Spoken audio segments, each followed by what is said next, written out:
Hello दोस्तों, मेरा नाम प्रशांत कुमार है और मैं आप सबका स्वागत करता हूं अपने यूट्यूब चैनल आईआईटी गुरु में। आईआईटी एक ऐसा इंस्टीट्यूशन जिसमें हम सब पढ़ना चाहते हैं। कितने ही करोड़ों यंग माइंड्स आईआईटी में एंटर करना चाहते हैं और अपनी पढ़ाई पूरी करनी चाहते हैं। एक क्रेज है आईआईटी का। मानो हर यंग माइंड जो साइंस स्ट्रीम से पढ़ा हो, उसका एक ही सपना होता है कि वो आईआईटी में पढ़े।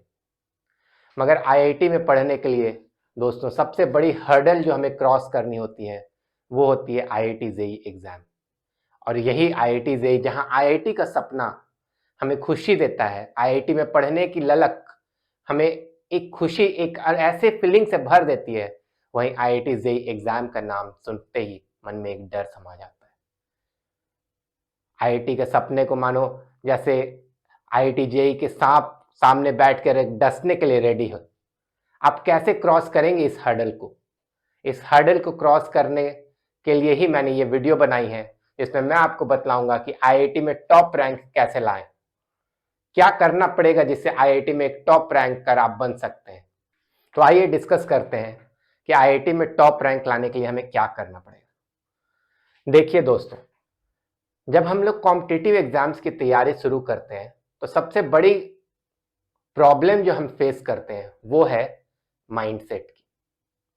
हमारा दिमाग जो है पिछले 6-7 सालों में जो एक स्कूल बेस्ड लर्निंग में एडजस्ट हो चुका है। हम किताब पढ़ते हैं, रटते हैं और एग्जाम दे के आ जाते हैं और हमारे अच्छे नंबर भी आ जाते हैं। लेकिन आईआईटी जेईई में ये चीज काम नहीं आती। आईआईटी जेईई के लिए एक अलग तरह के ब्रेन की जरूरत है, एक अलग तरह की दिमाग की जरूरत है, एक ऐसा दिमाग जो कॉन्सेप्ट्स के साथ प्ले कर सके, जिसके लिए पढ़ाई खेल हो जाए और खेल ही पढ़ाई। एक ऐसा दिमाग जो कॉन्सेप्ट के साथ न सिर्फ प्ले कर सके, उनके साथ कसरत कर सके। आपके दिमाग की पूरी कसरत करवाती है आईआईटी जेईई की एग्जाम। और इसीलिए बहुत से स्टूडेंट्स प्रेशर फील करते हैं और इस एग्जाम को one of the toughest exams बोला गया है इन द वर्ल्ड।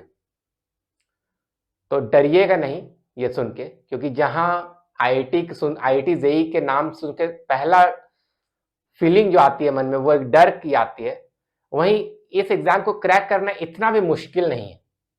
और ये मैं अपने अनुभव से बता रहा हूं। आप बोलोगे कैसा अनुभव?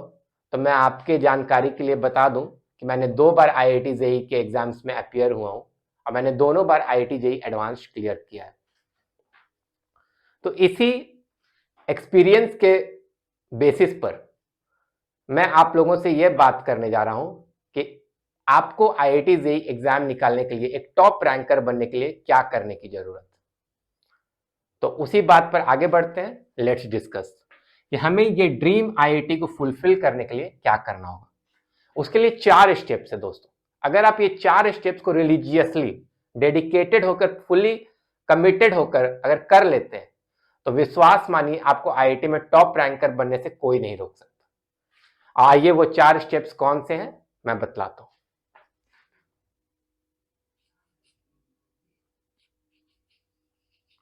स्टेप 1,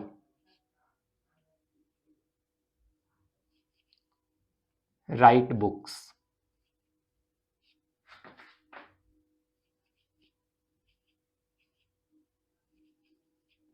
देखिए, सबसे पहली बात है कि किताब का चुनाव बहुत ही इंपॉर्टेंट है, क्योंकि 2 साल है आपके पास, समय आपके पास ज्यादा नहीं है।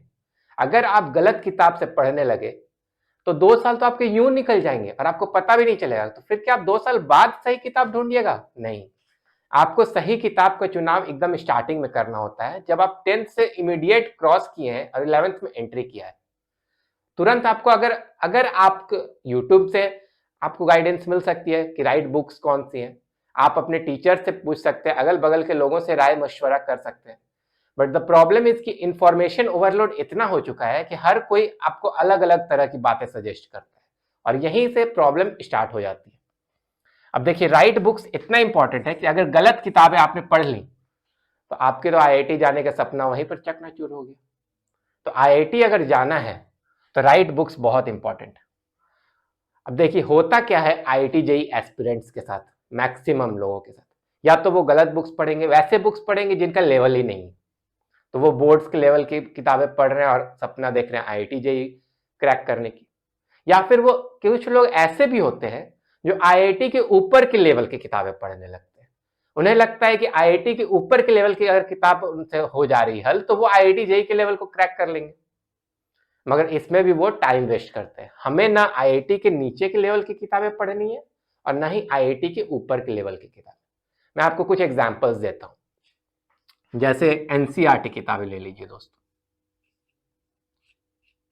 एनसीईआरटी बुक्स, ये बुक्स आपके बोर्ड के लिए सही है। अगर ये बुक्स आप पढ़ते हैं तो आप 11-12 बोर्ड्स में एक्सीलेंट नंबर्स के साथ पास होइएगा। आईआईटी जेईई मेन के लिए भी सही है।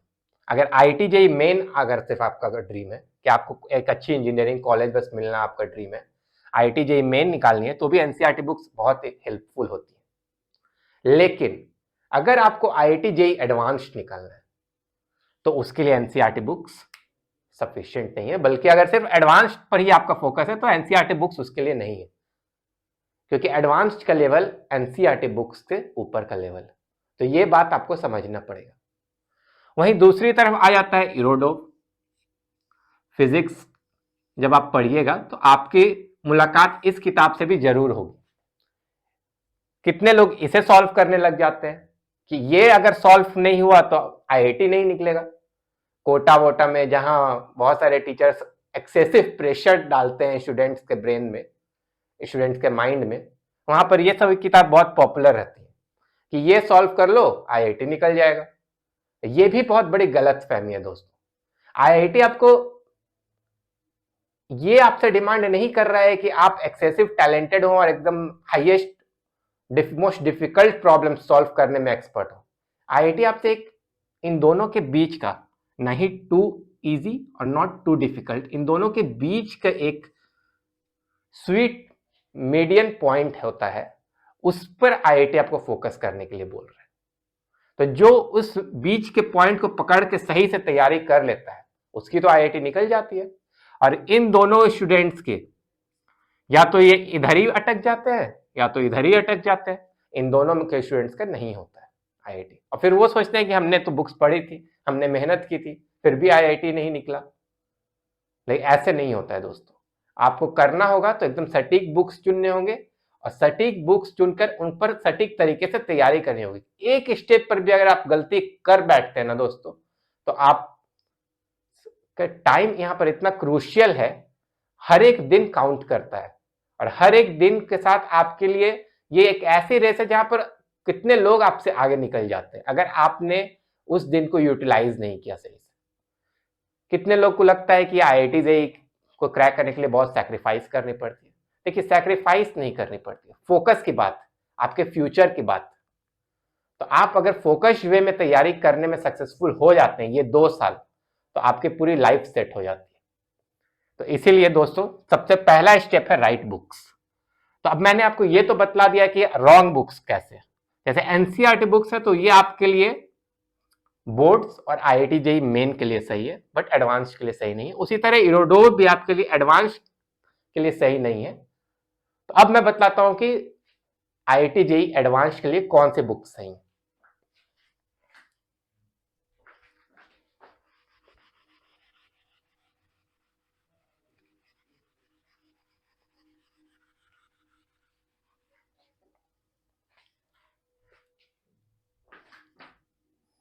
देखिए, अगर आपको एडवांस निकालना है ना तो 3 सब्जेक्ट्स हैं, physics, maths and chemistry. Physics के लिए आप एचसी वर्मा को रिकमेंड करते हैं। एचसी वर्मा एक एक्सीलेंट बुक है। एचसी वर्मा की कॉन्सेप्ट्स ऑफ फिजिक्स 2 वॉल्यूम में आती है, वॉल्यूम 1 एंड वॉल्यूम 2, जो 11th और 12th दोनों को कवर करती है। काफी कंसाइज बुक भी है 11th और 12th आईआईटी जेईई के सिलेबस के पॉइंट ऑफ व्यू से। तो ये मैं हाईली रिकमेंड करता हूँ। ये हर कोई एचसी वर्मा को सॉल्व किए बिना तो मान लीजिए आईआईटी एडवांस की कल्पना ही नहीं की जा सकती। HC Verma is the NCERT for IIT JEE advanced. तो एचसी वर्मा को आप जरूर सॉल्व कीजिएगा, कॉन्सेप्ट्स ऑफ फिजिक्स।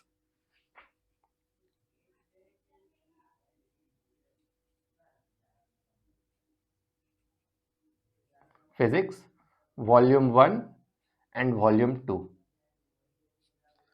और इसके अलावा एक डीसी पांडे की किताब आती है अरिहंत पब्लिकेशंस की, 5 वॉल्यूम में ये किताब है। ये 2 बुक्स इतने फंडामेंटल बुक्स हैं दोस्तों फिजिक्स के लिए, आईआईटी जेईई एडवांस के लिए। ये 2 बुक्स अगर आप कर लेते हैं ना, तो आपका फिजिक्स का सिलेबस कंप्लीट हो जाता है। आप श्योर हो सकते हैं कि आपसे आईआईटी के सवाल बनेंगे और अच्छे से बनेंगे। कॉन्सेप्ट्स क्लियर करने के लिए ये 2 बुक्स फंडामेंटल है, और इसके ना आगे जाना है, इसके ना नीचे होना है। उसी तरह मैथ्स में आपको कौन सी किताब चाहिए? मैथ्स में सेनगेज पब्लिकेशंस की किताब आती है,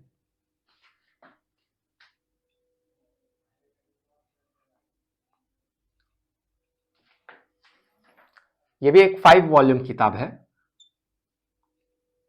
इसे आप सॉल्व कर लीजिए तो आपका मैथ का कॉन्सेप्ट भी तगड़ा हो जाएगा। तो और केमिस्ट्री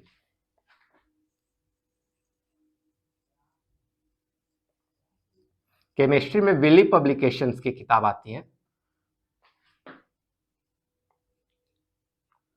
फिजिकल, ऑर्गेनिक और इनऑर्गेनिक। 3 किताब बस आप फिजिक्स केमिस्ट्री में पढ़ लीजिए तो आपका केमिस्ट्री भी कंप्लीट हो जाएगा। और इसके तो ये हो गई आपकी right books. Right books are very important दोस्तों, ये मैं ओवर एम्फेसाइज नहीं करना चाहता, बट ओवर एम्फेसाइज करना पड़ता है क्योंकि इसके बाद भी लोगों सुनने के बाद भी लोग गलती करते हैं, स्टूडेंट्स गलती करते हैं। पढ़ते पढ़ते उनमें एक ऐसी ललक आ जाती है कि ये भी कर लो, वो भी कर लो, ऐसा भी कर लो, कहीं वो ना छूट जाए। लेकिन दोस्तों इस गलती और इस टेम्पटेशन में नहीं फंसीगा, क्योंकि अगर ये गलती आप कर बैठे तो आप क्रूशियल टाइम जो आपको एक स्ट्रैटेजिक वे में आगे बढ़ना था, 2 साल को एक स्ट्रैटेजिक वे में कंप्लीट करना था, वो आप नहीं कर पाएंगे और इससे आपका रैंक इफेक्ट होगा। तो मैं नहीं चाहता कि आपका रैंक इफेक्ट हो, क्योंकि मैं चाहता हूं कि आप टॉप रैंकर्स बने, विद इन 100 रैंक लें, और इसके लिए आपको चाहिए राइट बुक्स, और राइट बुक्स के चाहिए राइट प्रैक्टिस। तो राइट बुक्स और रॉन्ग बुक्स पर तो हमने डिस्कशन कर लिया। अब आते हैं अपना अगला स्टेप में। स्टेप 2 है गाइडेंस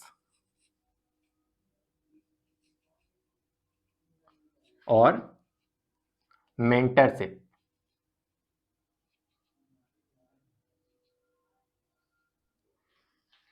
इससे मैं क्या मीन करता हूं, ये आपसे मैं ये मीन करता हूं कि आप जब पढ़ना शुरू करेंगे ना, तो फिजिक्स, मैथ्स और केमिस्ट्री के कॉन्सेप्ट इतने इजी नहीं है। 9-10th के कंपैरिजन में 11-12th में एक बहुत बड़ी खाई है दोस्तों। जब आप पढ़ना शुरू करेंगे तो आपको कितने चीजें तो ऊपर से पार हो जाएंगे, आपको लगेगा ये क्या अचानक से इतने डिफिकल्ट कैसे हो गए कॉन्सेप्ट। 9-10 तो बड़ा इजी लग रहा था, 9-10 में आप खुद से सब कुछ कर पा रहे थे, पर 11-12 में आपको जरूरत है किसी ऐसे व्यक्ति की जो आपको हेल्प कर सके इन सभी जो बुक्स जो मैंने पहले मेंशन की थी, उन सभी बुक्स को पढ़ने में। आपको एक गाइडेंस की जरूरत है, एक गुरु की जरूरत है, वही जो आपको इस जर्नी के हर कदम में आपके साथ रहे और आपका सहयोग करे, आपको कॉन्सेप्ट्स पढ़ाने में मदद करे।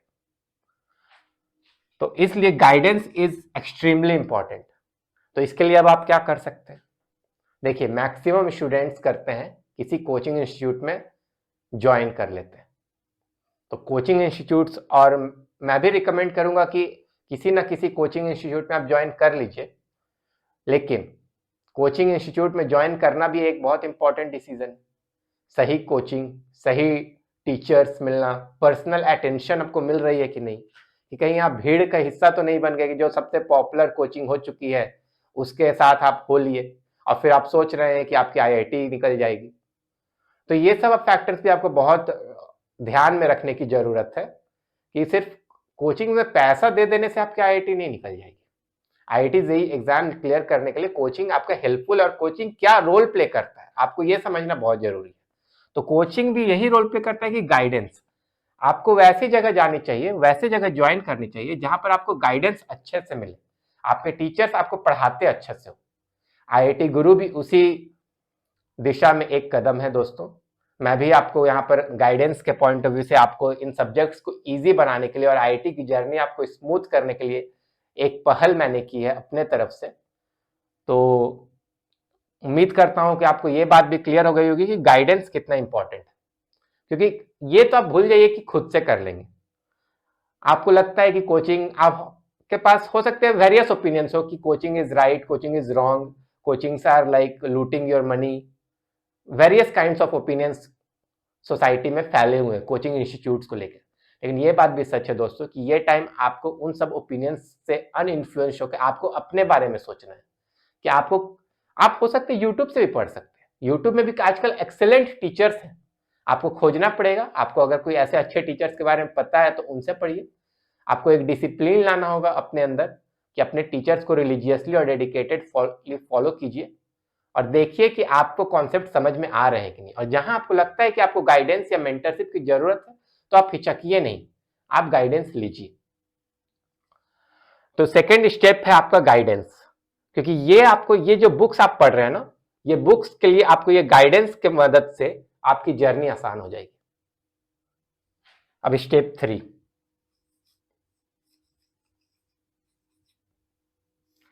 स्टेप 3 है दोस्तों कि आपने बुक्स पढ़ ली, आपने गाइडेंस की मदद से बहुत सारे प्रॉब्लम्स भी सॉल्व कर लिए, आपको लग रहा है कि आपके सारे टॉपिक्स पर अच्छी कमांड हो चुकी है। लेकिन आईआईटी जेईई निकालने के लिए सबसे इंपॉर्टेंट चीज है प्रैक्टिस, कि आप मिनिमम बुक्स पढ़िए, एक अच्छे टीचर्स को गाइडेंस के लिए यूज कीजिए, उनसे हेल्प लीजिए और उसके बाद लग जाइए प्रैक्टिस में। क्योंकि जितनी इस दिमाग की कसरत करेंगे उतना ही आपका दिमाग उस ब्रेन के रूप में मोल्ड होता चला जाएगा जिसकी जरूरत आईआईटी को है, जिसकी डिमांड आईआईटी आपसे कर रही है। तो practice, practice and practice.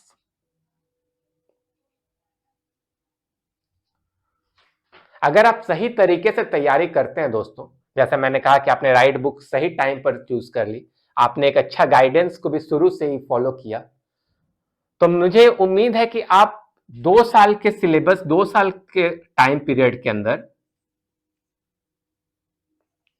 Syllabus को 1.5 ईयर्स में कंप्लीट कर लीजिएगा। और जो रिमेनिंग टाइम है, यानी कि जो 0.5 ईयर्स का टाइम पीरियड आपको बच रहा है, उस टाइम पीरियड में आप प्रैक्टिस पर लगाइए। अगर आप इस तरीके से करने में सक्सेसफुल हो जाते हैं तो मेरा विश्वास मानिए कि आपको टॉप रैंकर लाने से कोई नहीं रोक सकता। क्योंकि प्रैक्टिस, जितना प्रैक्टिस कीजिएगा उतना ही आपका दिमाग एक्सपर्ट होते चला जाएगा, कम से कम समय में ज्यादा से ज्यादा प्रॉब्लम सॉल्व करने के लिए। तो उम्मीद करता हूं कि आपको यह पॉइंट भी क्लियर हो गया होगा कि स्टेप 3 है प्रैक्टिस, प्रैक्टिस एंड प्रैक्टिस। अब इसमें आपको एक बात ध्यान रखना है, प्रैक्टिस कहां से करना है। देखिए, आपने अपनी कोचिंग की तो प्रैक्टिस करनी है, जो भी टेस्ट आपको देते हैं उन्हें सॉल्व करना है, अपनी कोचिंग से फीडबैक लेना है कि आपका क्या पोजीशन है अपने कोचिंग के स्टूडेंट्स में। लेकिन आपको हमेशा एक बात याद रखना है, एक बात ध्यान में रखना है, वो है ये कि ये आईआईटी जेईई एक ऑल इंडिया लेवल के एग्जाम है। आप कोचिंग इंस्टीट्यूट के टॉपर बन गए इसका मतलब ये नहीं कि आप आईआईटी जेईई के भी टॉपर हैं। तो आपको कैसे पता चलेगा कि आप आईआईटी जेईई के लेवल की तैयारी कर रहे हैं।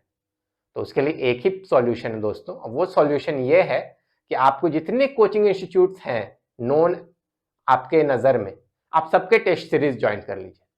आप टेस्ट सीरीज ज्वाइन कीजिए, क्वेश्चंस उठाइए, प्रैक्टिस कीजिए। जो भी बुक्स मार्केट में अवेलेबल है प्रैक्टिस बेस्ड सीरीज, उसे उठाइए, प्रैक्टिस कीजिए। Practice, practice and practice, her known area से प्रैक्टिस कीजिए ताकि आपको इवैल्यूएशन मिल सके, एक फीडबैक मिल सके कि आपकी तैयारी का स्तर क्या है। क्या आपने आईआईटी जेईई लेवल की तैयारी की है कि नहीं की है, कि अभी अभी आपको और मेहनत करने की जरूरत है। और ये बहुत वैल्यूएबल फीडबैक मिलता है दोस्तों जब आप प्रैक्टिस करते हैं। जितना प्रैक्टिस करेंगे उतना ही ज्यादा आपको उसी रेशियो में, उसी प्रोपोर्शन में आपको रिजल्ट्स मिलेंगे। और क्योंकि आपको पहले ही पता चल जाएगा कि आपकी तैयारी का स्तर कितना है, तो आप सरप्राइज नहीं होइएगा जब आपका आईआईटी का रिजल्ट आएगा। तो इसीलिए तीसरा स्टेप है प्रैक्टिस, प्रैक्टिस एंड प्रैक्टिस। अब इसके बाद लास्ट स्टेप आता है दोस्तों। मुझे लग रहा है कि आप सोच रहे होंगे कि 3 स्टेप में तो आपका रैंक आ गया, अब 4th स्टेप कौन सा है। तो 4th स्टेप, जो कि काफी इंपॉर्टेंट स्टेप है दोस्तों, स्टेप 4, वो है अपने physical and mental health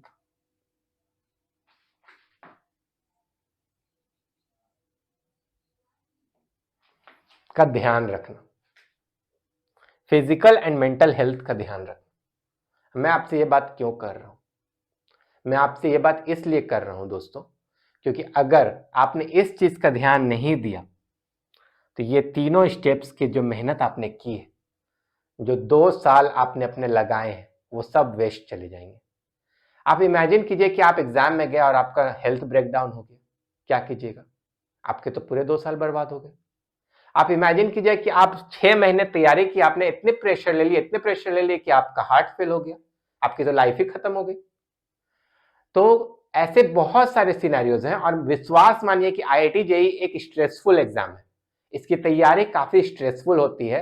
students को पता नहीं चलता कि वो अपने माथे पर कितना स्ट्रेस ले रहे हैं और सिर्फ सब कुछ छोड़कर दिन रात सिर्फ एक ही चीज के पीछे लगे रहते हैं, वो है कि उन्हें आईआईटी निकालना है। और उन्हें नहीं भी निकालना है तो पेरेंट्स उनका पीछा नहीं छोड़ते हैं, सोसाइटी उनका पीछा नहीं छोड़ती है, उनके कोचिंग के इंस्टीट्यूट्स के सर उनका पीछा नहीं छोड़ते हैं। हमेशा कहते रहते हैं कि नहीं, तुमको आईआईटी निकालना है तो तुमको और मेहनत करना होगा, और मेहनत करना होगा।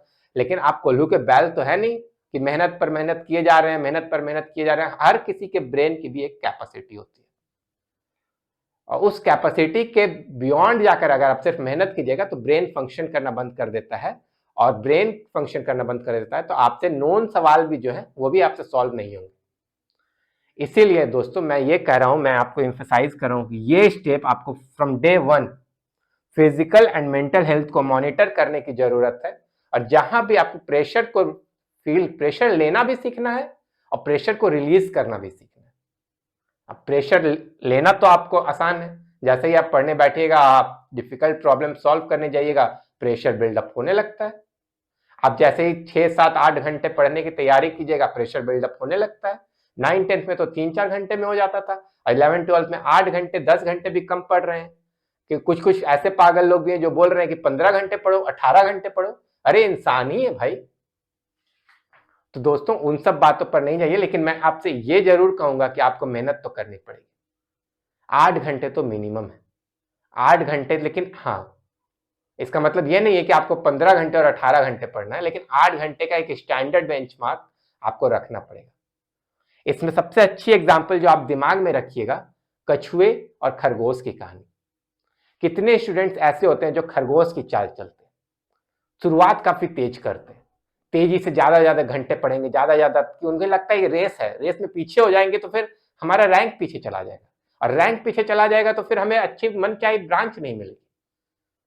वो सब बात सही है दोस्तों, लेकिन अगर सिर्फ बहुत तेज चाल चलेंगे तो होश जोश में जो है होश खो बैठेंगे, और होश खो बैठेंगे अगर ये गड़बड़ा गया आपका फिजिकल एंड मेंटल हेल्थ, तो ये तीनों वेस्ट चला जाएगा और फिर आपका आईआईटी जाने का सपना अधूरा रह जाएगा। इसीलिए आपको फिजिकल एंड मेंटल हेल्थ को मॉनिटर करना होगा, और आपको खरगोश नहीं कछुआ बनने की जरूरत है। कछुए से मैं ये मीन करता हूं कि आपको एक कंसिस्टेंट हार्ड वर्क करने की जरूरत है। हर दिन 8 घंटा ही पढ़िए, लेकिन 8 घंटा रेगुलर पढ़िए। जब आप 8 घंटा रेगुलर पढ़िएगा और हर दिन उस स्टेटस को मेंटेन रखने में आप सक्सेसफुल हो जाइएगा, तो आप आउटस्टैंडिंग रिजल्ट्स लाइएगा। ये मेरा आपसे दावा है। तो इसीलिए फिजिकल एंड मेंटल हेल्थ को आपको मॉनिटर करने की जरूरत है। आप कैसे करिए? बहुत सारे तरीके हैं। योगा करिए रेगुलर, अपने रूटीन में योगा ले आइए, अपने रूटीन में मेडिटेशन ले आइए, कुछ ना कुछ ऐसा करना होगा। मूवीज देखिए। हालांकि आपको एक रेड लाइन तो ड्रॉ करना होगा कि जहां पर आप डिस्ट्रैक्शंस पर टाइम नहीं वेस्ट कर रहे, कि आप चले गए घूमने जाइए, टहलने जाइए, शाम को टहलने जाइए, लेकिन आपको एक चीज फोकस रखना होगा कि आपका कहीं आप रिलैक्स होने के बहाने डिस्ट्रैक्शंस में अपना टाइम वेस्ट नहीं हो जाए। तो ये चीज का बस ध्यान रखना होगा। बाकी आपको फिजिकल एंड मेंटल हेल्थ को मॉनिटर करते रहना होगा। ये देखते रहना होगा कहीं आप ज्यादा प्रेशर तो नहीं ले रहे। जितना प्रेशर लेना चाहिए उतना ही लेना है, उससे न ज्यादा उससे न कम। यहां भी वही नियम लागू होता है। तो आई होप दोस्तों आपको ये 4 पॉइंट्स क्लियर हो गए होंगे। अब मेरा विश्वास है कि अगर आप ये 4 पॉइंट्स को रिलीजियसली और डेडिकेटेडली फॉलो कीजिएगा तो ये आईआईटी गुरु का दावा है कि आपकी आईआईटी निकलेगी और आप टॉप रैंकर बनिएगा। तो इसी के साथ मैं आप सबका एक बार फिर से अपने YouTube चैनल आईआईटी गुरु में स्वागत करता हूं। And let's crack IIT together.